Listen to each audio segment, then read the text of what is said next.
harapannya seperti itu. Nanti saya sebagai kepala sekolah banyak-banyak mengucapkan terima kasih kepada Bapak Ibu yang sudah melaksanakan iklan dengan sungguh-sungguh, dan saya berdoa semoga nanti SMP 15 banyak gurunya yang mengikuti diklat calon guru penggerak, sehingga nanti apabila kita sudah melaksanakan sekolah penggerak itu mudah untuk aplikasinya. Assalamualaikum warahmatullahi wabarakatuh. Waalaikumsalam warahmatullahi wabarakatuh. Puji syukur kita ucapkan kepada Allah Subhanahu wa taala yang mana pada pagi hari ini kita masih diberi kesehatan dan kesempatan sehingga kita bisa berkumpul di malam ini dalam rangka sosialisasi aksi nyata budaya positif. Sebelum masuk ke budaya positif, saya pribadi mengucapkan terima kasih kepada Bapak Ibu semua yang telah meluangkan waktu untuk hadir di ruangan ini. Semoga apa yang kita sampaikan nanti ada bermanfaat bagi kita semua dan khususnya untuk sekolah kita. Sebelum kita masuk, yang pertama sekali ingin saya sampaikan bahwa Guru Penggerak ini merupakan program pemerintah dalam rangka melakukan agen perubahan atau yang disebut dengan agen transformasi. Dan agen transformasi itu yang akan merubah pendidikan Indonesia ini adalah kita para guru. Yang berubah itu adalah anak dan juga para rekan-rekan guru semua, untuk pendidikan yang lebih baik, mempersiapkan anak kita untuk generasi emas 2045 nanti. Kalau kita bicara tentang pendidikan, menurut Ki Hajar Dewantara,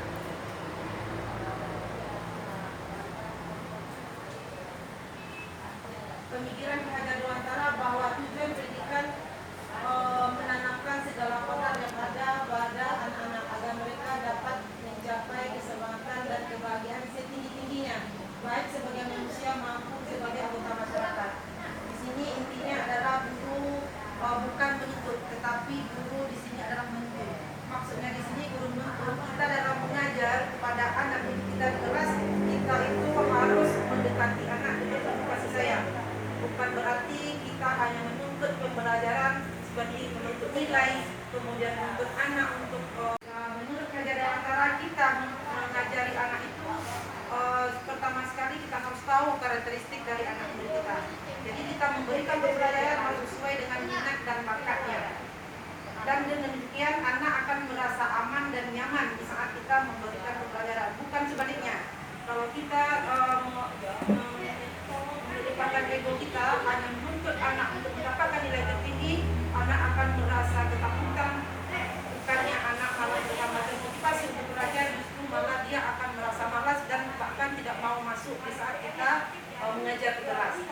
Kemudian menurut Ki Hajar Dewantara katakan bahwa untuk mendekati anak itu tentu saja bukan karakter daripada budaya-budaya karakter atau budaya positif yang kita terapkan kepada anak itu sudah sering kita lakukan di sekolah kita. Yang pertama itu ada infak setiap hari Jumat.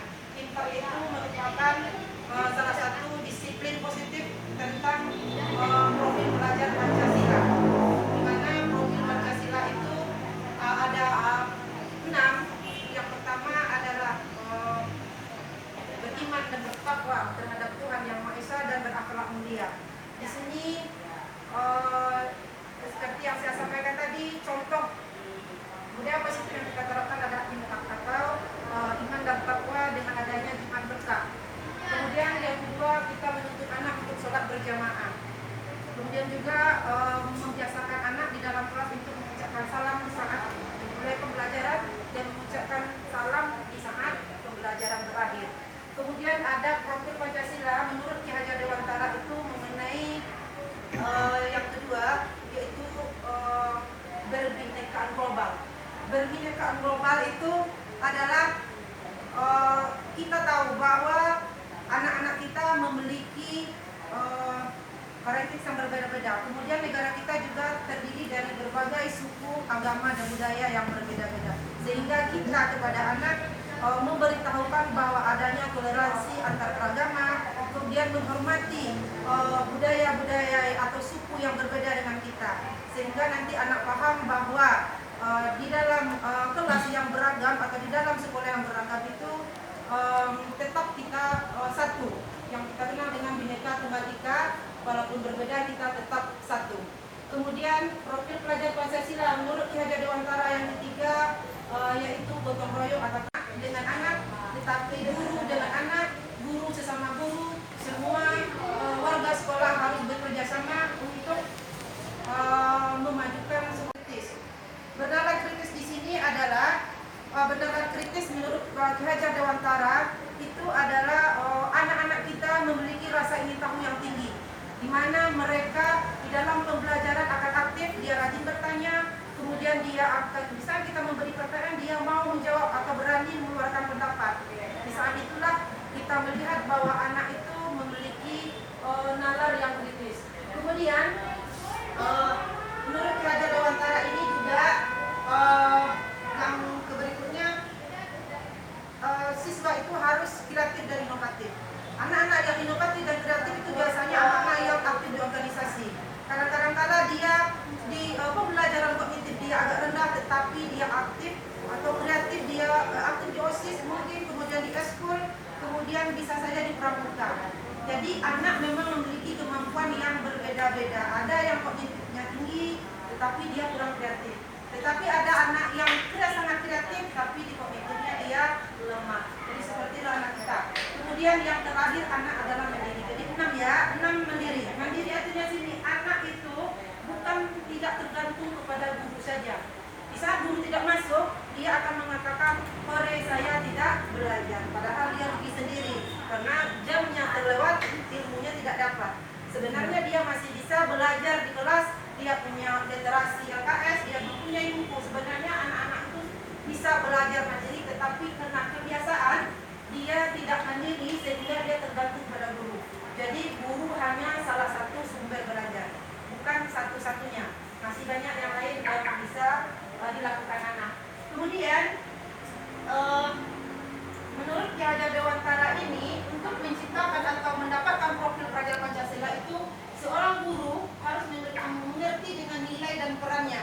Nilai guru yang harus kita miliki tidak akan jauh dengan profil pelajar Pancasila tadi. Yang pertama, guru harus mandiri. Kita tidak mungkin menyuruh anak mandiri sementara guru mandiri. Maksud sini kita guru juga bisa mengakses pembelajaran lewat daring, bukan hanya workshop, tapi bisa juga lewat workshop tatap muka. Kalau tidak ada bisa dengan luring.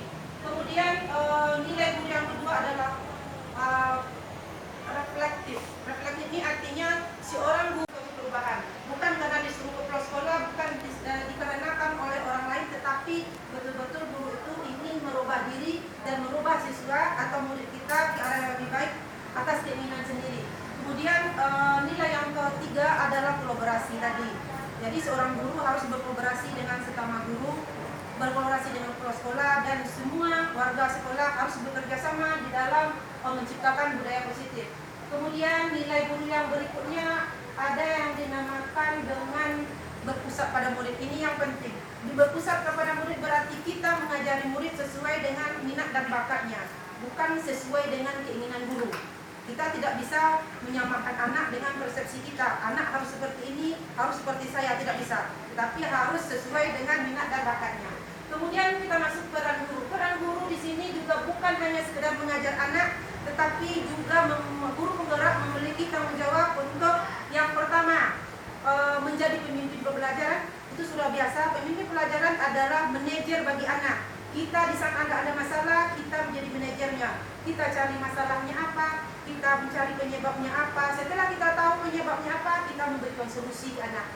Setelah kita tahu anak bermasalah, kita tidak biarkan begitu saja. Itulah pemimpin pembelajaran tingkat manajer.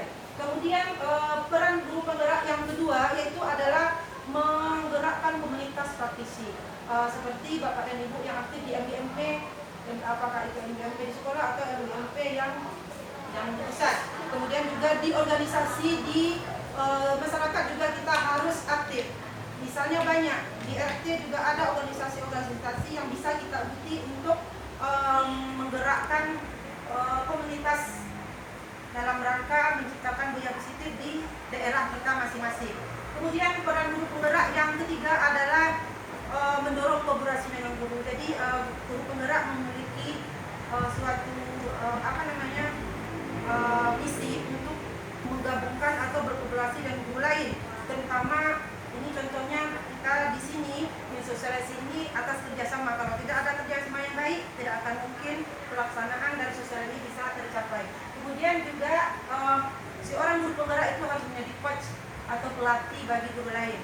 Contoh, kalau ada misalnya guru yang bertanya, kita bisa memberikan solusi atau jawaban, atau adalah suatu pembelajaran yang bisa kita berikan, atau ada pembelajaran yang dapat diambil oleh guru atau rekan lain terhadap diri kita untuk dalam rangka menciptakan budaya positif.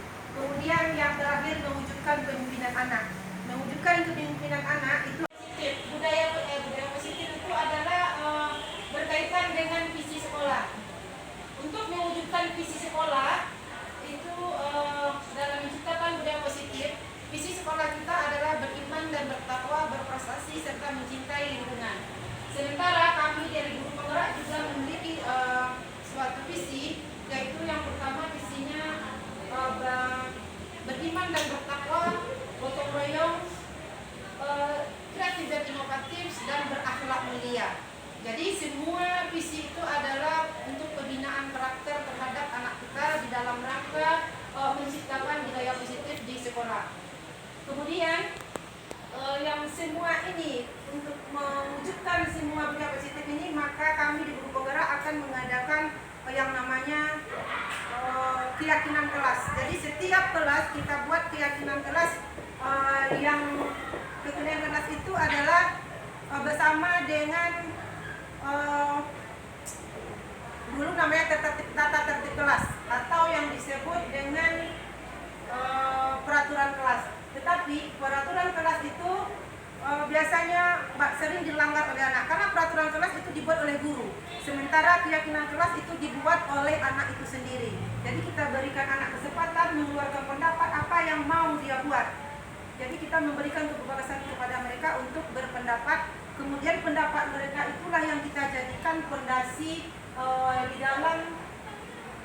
di dalam membuat keyakinan kelas. Jadi cara-cara membuat keyakinan kelas nanti kita membagikan stick note kepada anak, kemudian kita berikan kesempatan untuk memberikan gagasannya, kemudian stick note kita tempel, kemudian nanti kita beri kesimpulan. Kita buat kesimpulan dari pendapat mereka itu, maka terciptalah keyakinan kelas. Jadi semua ini kita lakukan untuk menciptakan budaya positif di sekolah.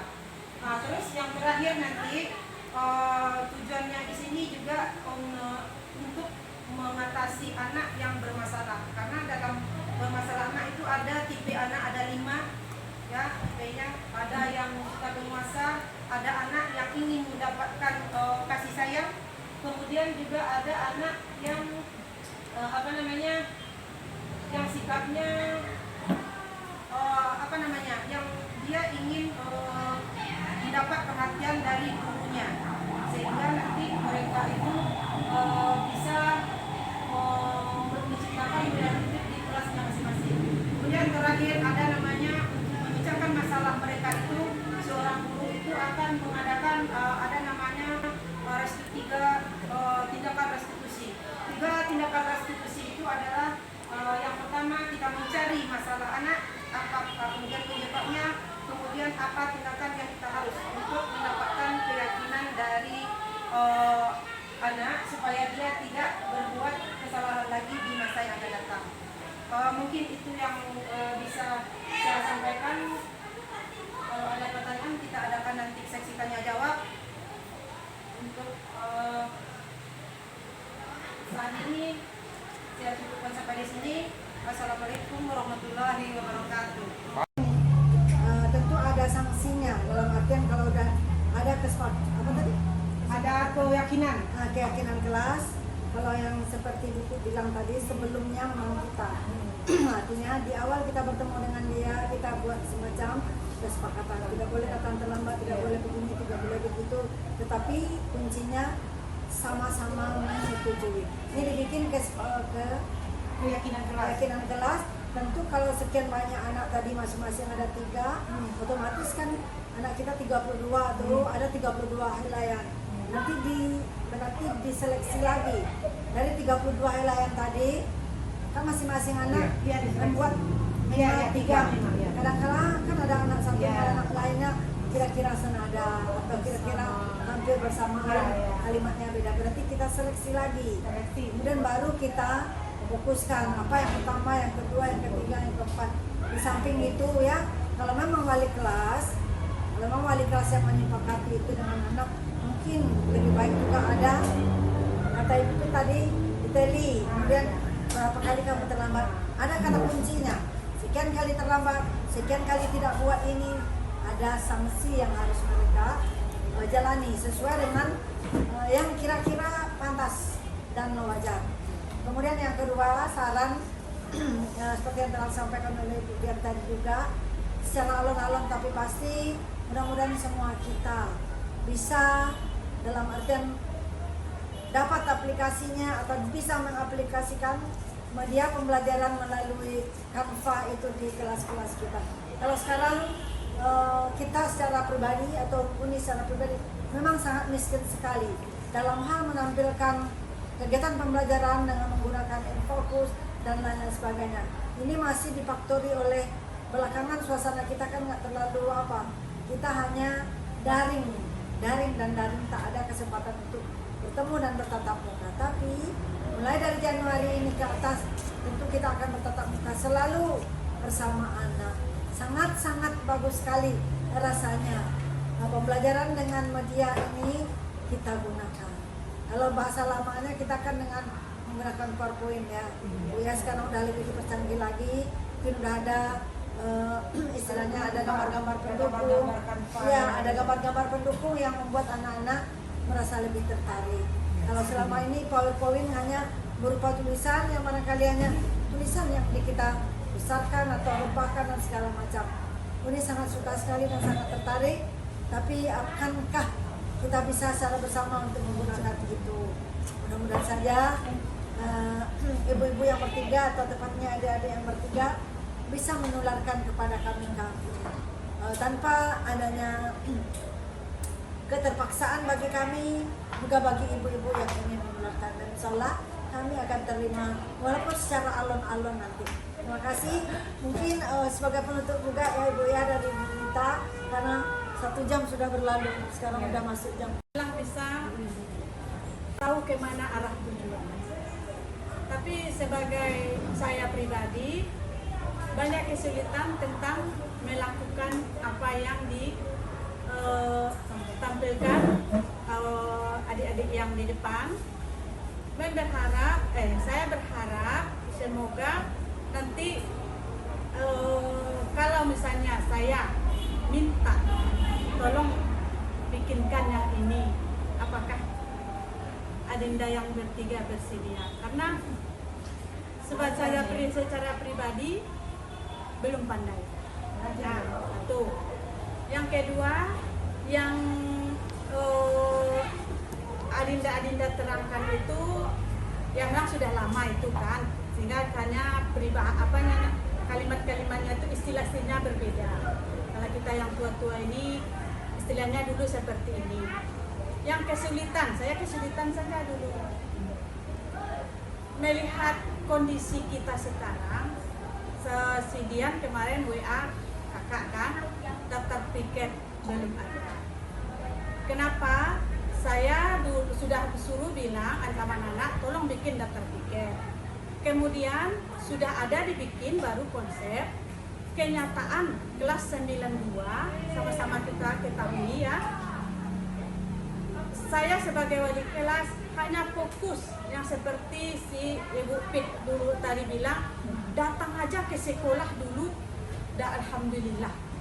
Baru itu dulu yang bisa saya lakukan sebagai wali kelas di kelas 92. Alhamdulillah sudah mulai berangsur. Sehingga pelajaran yang menarik seperti yang ditampilkan tadi terlambat. Nah, saya terlambat jadinya. Karena saya fokus kepada anak itu datang dulu. Jadi saya berharap, saya ingin misalnya minggu depan saya mau yang seperti ini, maukah? Nah, menolong, membikinkan. Semenjelang saya pandai. Nah, itu yang permintaan.